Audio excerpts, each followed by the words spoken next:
네, 개별 원가 계산 하겠습니다.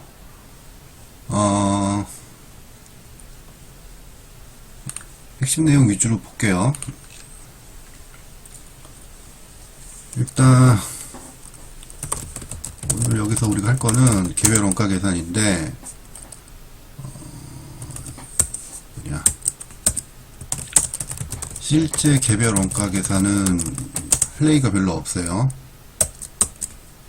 우리가 오늘 중점적으로 얘기할 건 뭐냐면 정상 개별 원가 계산입니다. 혹은 개별 정상 원가 계산. 요게 제일 중요해요. 2번이 요거 기억해 주셔야 되고, 뭐 자세한 건 이따 제가 말씀드릴 거예요. 그 다음에 뭐 이론적으로는 개별 원가 계산의 특징 정도 기억하시면 될 것 같습니다.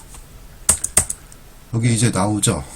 오이에 보면 개별 원가 계산은 특정 단위나 묶음에 대해서 원가를 배분하고 제품 원가를 계산하는 방식으로, 자, 개별 생산 형태에 적합한 제품 원가 계산 방법을 우리가 개별 원가 계산이라고 합니다.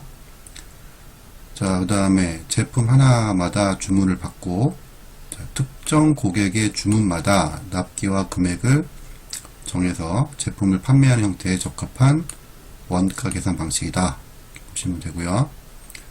그 다음에 주문 생산 형태의 경우 제품 한 개의 주문마다 수주 제조 번호를 할당해서, 자, 이거 제조 제시서 혹은 제조 명령서라고 하는데, 이 생산 명령서를 발행해서 제품 제조 번호마다 재료비, 농업비, 경비 등을 분류 집계하는데, 이러한 원가 계산 방식을 우리가 개별 원가 계산이라고 합니다. 그래서 키워드는 특정 고객의 주문에 맞춰서 주문 제작하는 경우 주문 제작하는 방식에 적합한 원가 계산 방법이 개별 원가 계산이다, 이렇게 보시면 되겠습니다.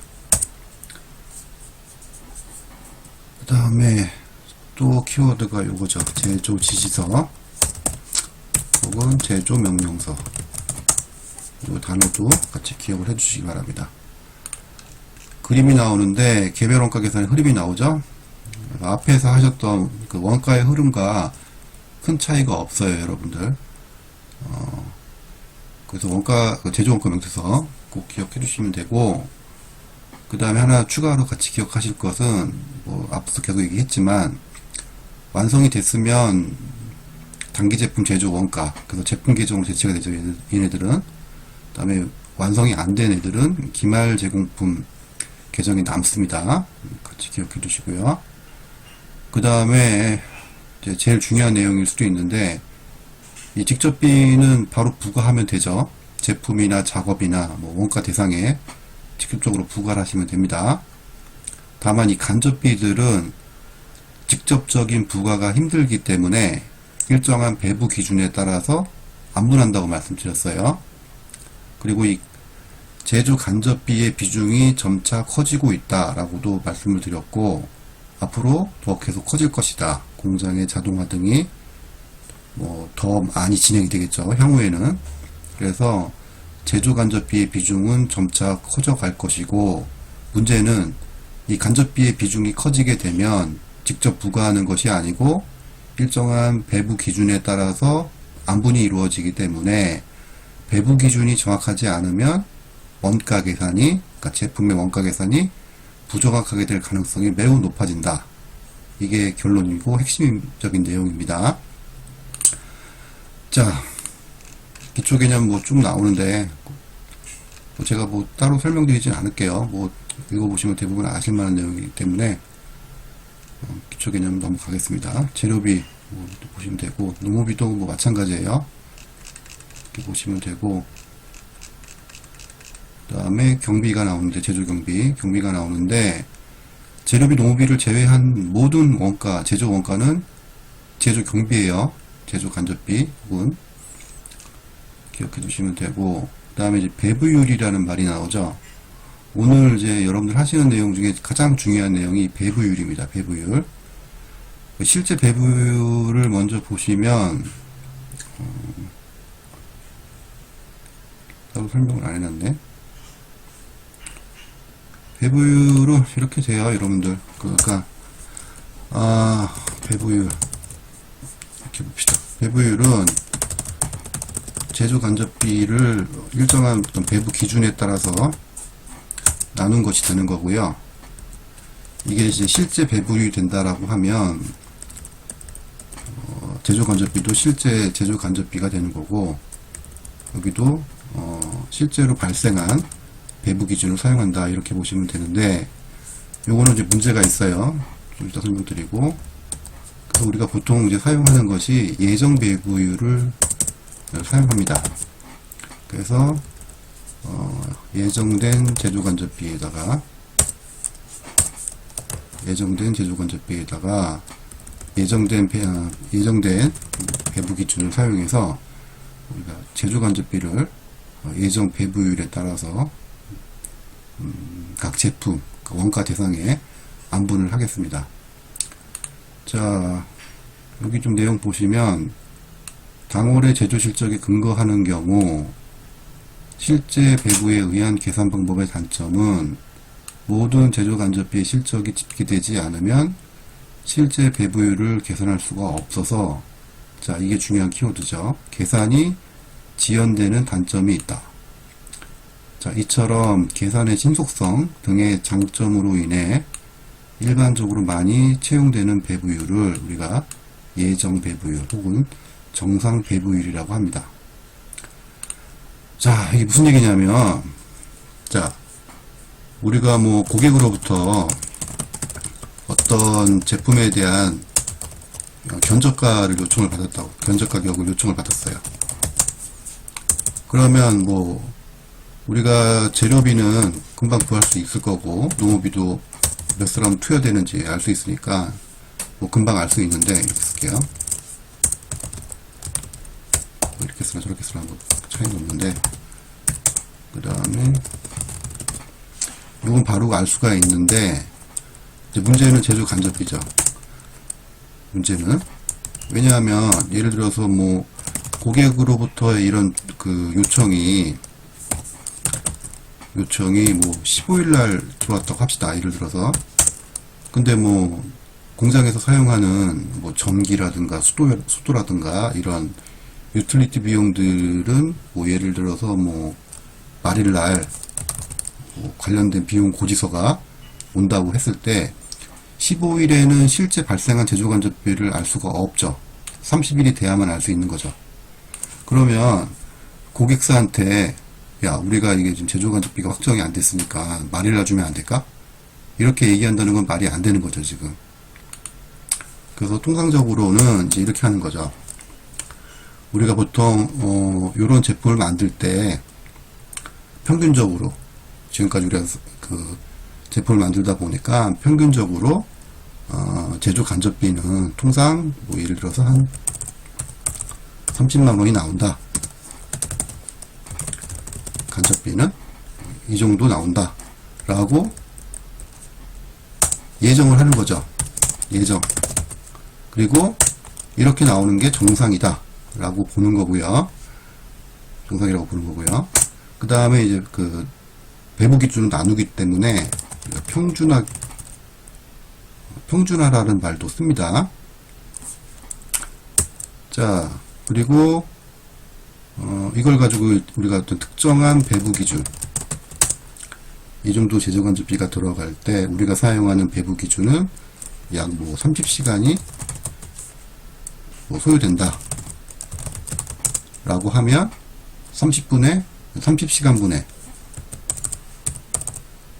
제조간접비, 예정된 제조간접비를 이렇게 30시간으로 나눠서 구하면, 자, 이 배부 기준이 뭔지는 모르겠다만 이렇게 되는 거죠.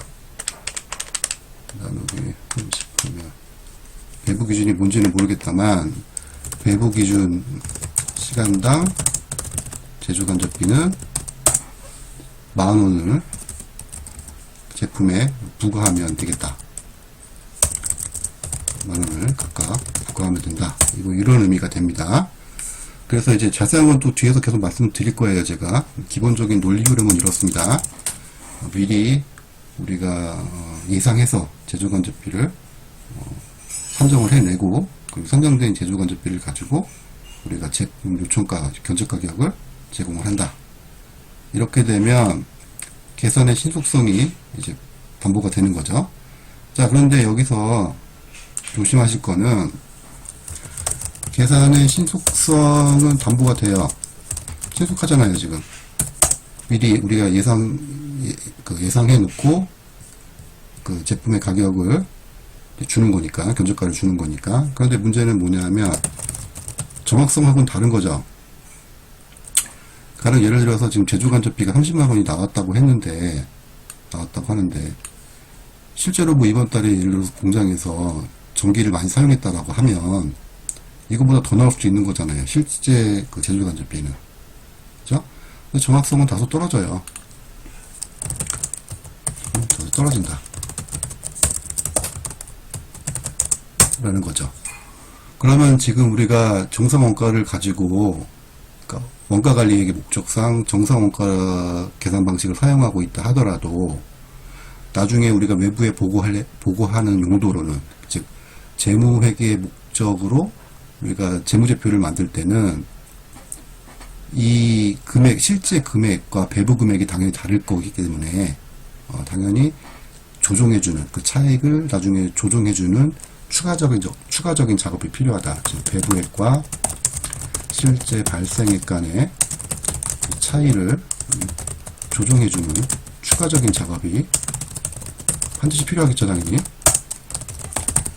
배부한 금액과 실제 발생한 금액이 똑같을 리는 없어요. 그죠? 너무 당연한 얘기고. 그래서 적게 발생했던 실제 발생액보다 배부액이 적든 많든 그럴 텐데, 그것을 이제 추가적으로 나중에 조정해주는 작업이 필요하게 됩니다. 자, 일단 이 정도 설명드리고요. 이것도 계속 설명드릴 거예요. 넘어가시고요. 그 다음에 제조 지시서 뭐 이렇게 양식들이 나오는데, 자, 이런 거는 여러분 참고로 보시면 되겠습니다. 그 다음에 원가 계산표도 이렇게 쭉 나오죠. 그러니까 이것도 한번 여러분 한번 보세요, 한번. 우리는 이제 학교에서 할 때는 이제 주로 계산, 이해를 바탕으로 계산하는 게 주로 목적이기 때문에 제가 뭐 자세히 설명드리진 않겠습니다. 혹시 보시고 뭐 궁금하시면 추가적으로 질문을 주세요. 그럼 제가 답변을 드릴게요. 쭉 넘어갑시다. 여기는 자, 단순개별 원가 계산 절차가 쭉 나왔고요. 그림에서 잠깐 보시면 핵심은 이거예요. 이 제조간접비를 이제 배부하게 되는데 배부 기준이 있어야 되겠죠. 그래서 그 뭐 뒤에서도 나오지만 배부 기준이 인과관계를 가져야 된다. 그러니까 원가 재산과 원가 발생액 간의 인과관계를 되도록 배부 기준을 잡아야 된다. 뭐 이게 이제 핵심이 됩니다. 근데 그 직접비의 경우는 우리 앞에서도 얘기했지만 직접비의 경우에는 원가 재산과 원가 발생액 간에 그 직접적인 인과관계 추적이 가능한데 간접비는 그게 불가능하죠. 사실상 쉽지 않죠. 어쨌든 되도록이면 인과관계를 갖도록 원가 대상과 제조간접비 발생액과 원가 대상 간의 인과관계를 가지도록 되도록이면 배부 기준을 잡는 것이 중요하다. 뭐 그 정도로 정리하시면 될 것 같습니다. 나머지는 요 계산 절차는 뭐 직접 해보시면 돼요. 좀 더 같이 문제를 몇 개를 풀면서 해보겠습니다. 배부율이 중요합니다, 여러분들. 배부율이 중요하고 이것도 뭐 이제 계속 문제 풀면서 제가 또 계속 말씀을 드릴게요. 그 다음에 산정 범위가 나오는데, 배부율 산정 범위가 나오는데, 총괄 배부율, 그러니까 공장 전체로 하나의 배부 기준을 갖는 경우를 말하는 거고요, 이거는. 그 다음에 부문별 배부율, 이거는 이제 생산 부문에 따라서 배부 기준을 달리 가져가는 겁니다. 배부 기준이 많아지겠죠. 얘는 배부 기준이 하나고 당연히 얘는 배부 기준이 여러 개일 겁니다. 자, 원가 계산의 정확도 측면에서 보면 총괄 배부율이 좋겠어요? 부문별 배부율이 좋겠어요? 당연히 부문별 배부율이 좋습니다. 원가 계산 정확도 측면에서 보면. 근데 앞에서도 제가 계속 누차 말씀을 드렸는데, 원가 계산, 왜 또 이렇게 들어가 있냐. 자, 원가 계산의 정확성은 항상 시간과 비용을 수반해요. 그래서 우리가 총괄 배분이 좋다, 부문별 배분이 좋다, 이렇게 어떤 가치 판단의 문제가 아니고, 그것은 그 회사 경영자의 전략적 판단이에요. 그러니까 그거는 좋다, 나쁘다, 이렇게 판단하시면 안 되는 겁니다. 그래서 원가 계산의 정확성과 그 다음에 이 정확성을 담보하기 위한 시간과 비용 간의 이 트레이드오프 관계를 경영자가 이제 판단을 해서 어느 일정한 수준에서의 원가 정확도를 멈춘다고 그래야 되나? 특정한 뭐 원가 계산 정확도 수준에 맞추겠죠. 그래서 뭐 이게 좋다, 이게 나쁘다 이렇게 판단할 수는 없습니다. 다만 이론상 원가 계산의 정확성 측면에서 보면 당연히 부문별 배분율이 이 총괄 배분율보다는 원가 계산 측면에서 보면 보다 유리하다, 보다 정확한 원가 계산을 할 수가 있다, 이렇게 보시면 되고요. 예전에 제가 본 논문에 따르면 뭐 다 그런 건 아닌데, 그 어떤 논문에 보면 미국 기업들의 그 원가 중심점이라고 설명단지가 바로 나와버렸는데, 그러니까 이런 부문별 배분율이 한 뭐 20개에서 30개 정도 된다 그래요. 그러니까 20개에서 30개 정도의 배분 기준을 가진다는 얘기죠. 제조건조비에 대한. 근데 이 독일 기업들은 정확하게 그 논문에서는 이제 도이치텔레콤이라고 해서 한국으로 치면 뭐 KT 정도 되는 회사인데, 이 도이치텔레콤 같은 경우에는 이 부문별 배분